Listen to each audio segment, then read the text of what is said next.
I'm Lee Patrick Sullivan, and I'm here with Brian Wynne. Brian is the president of the Electric Drive Transportation Association. Now, we've been hearing about the electric car coming to market ever since General Motors leased out the EV1.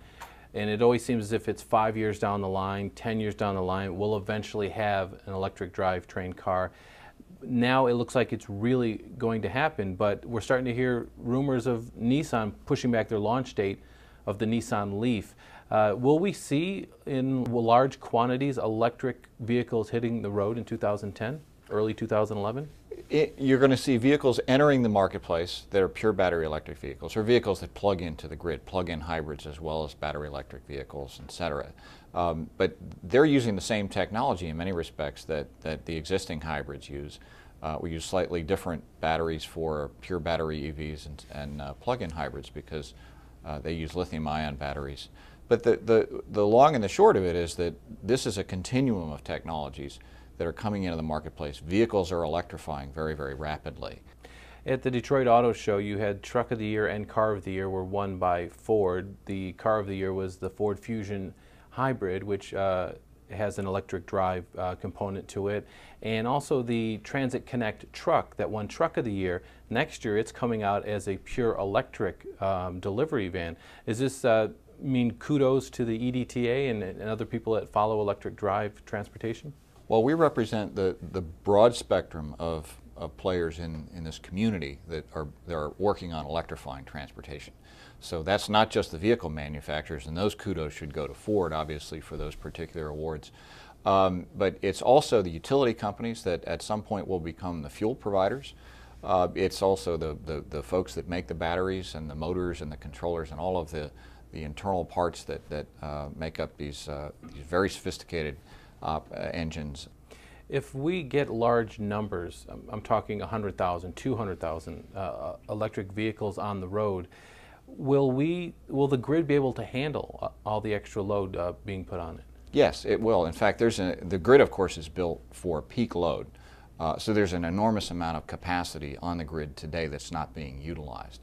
The trick is to encourage consumers and fleet operators to plug in when that capacity is available. And that's really the game that the utility industry and the vehicle manufacturers are beginning to collaborate on as we speak. They recognize that the consumer and the fleet operator is becoming a shared customer.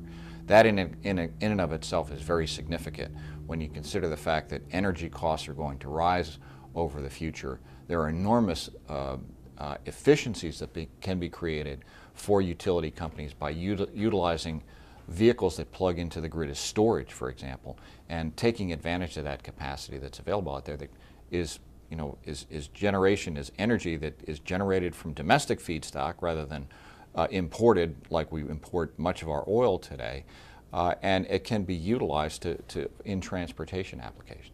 Now, you mentioned that the grid could be utilized, or the cars could be utilized for storage, and we could have a smart grid.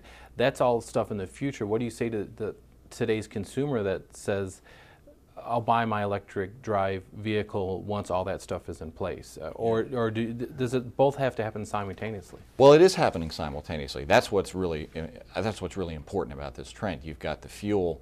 The grid is getting smarter. The grid is getting more sophisticated. It's becoming, it's leveraging more renewables, for example, at the same time that vehicles are electrifying. So, and as these two things move forward, they have a common challenge and a common opportunity, which is to leverage greater and greater energy storage. What do you think would be a bigger breakthrough? Something that can charge an existing lithium-ion battery quicker, or a lithium-ion battery that can go longer without a charge? What do you see needs to be the major breakthrough? Well, lithium-ion batteries are a breakthrough technology. What we can do today with energy storage with batteries is light years ahead of what we used to have. In particular, what we were working with when we started, people started getting very excited about using electricity in transportation. And let's not forget that some of the earliest models of the automobile were electric vehicles. The challenge even then was, how do you store the energy on board? What's more dangerous for your association, for the EDTA, cheap gasoline or range anxiety? Well, we can't control the price of gasoline. We can control what we're doing on batteries, and we are working very, very hard on not only the technology of batteries, but also building out the infrastructure so that we can build out the scale so that over time the cost of these batteries is competitive with a conventional vehicle. The price of gasoline is I think tricky, because what is really needed to be focused on now is not the price of gasoline, but the cost of dependence. We're dependent upon an enormous amount of oil coming into this country. A high degree of our transportation, the movement of people and goods in this country, is dependent upon one global commodity. And we don't control the price of that. The price of that, as we've seen in the not too distant past, can fluctuate very, very rapidly. It's very volatile. Now, you've been president of EDTA, going on your 6th year, correct? Correct. Did you think 6 years ago we would have General Motors coming out with an all-electric vehicle, Nissan all-electric, Fisker, Tesla? We even have new companies coming out with electric vehicles, and they would be the highlight of all the car shows and talking about electric locomotives. Did you think this could happen 6 years ago? I saw enormous potential in this technology. It's very disruptive, of course, but we're living in a very disrupted environment with transportation. The transportation system overall needs to leverage more technology, and for commercial reasons, I was absolutely persuaded that this was a technology that not only were all the automobile companies working on, but a significant number of utility companies that, again, want to level their load. They want to be able to utilize their underutilized capacity. That there was opportunity here for multiple players to work together. That was already being done here. We've been here for 20 years. This organization's been here for 20 years.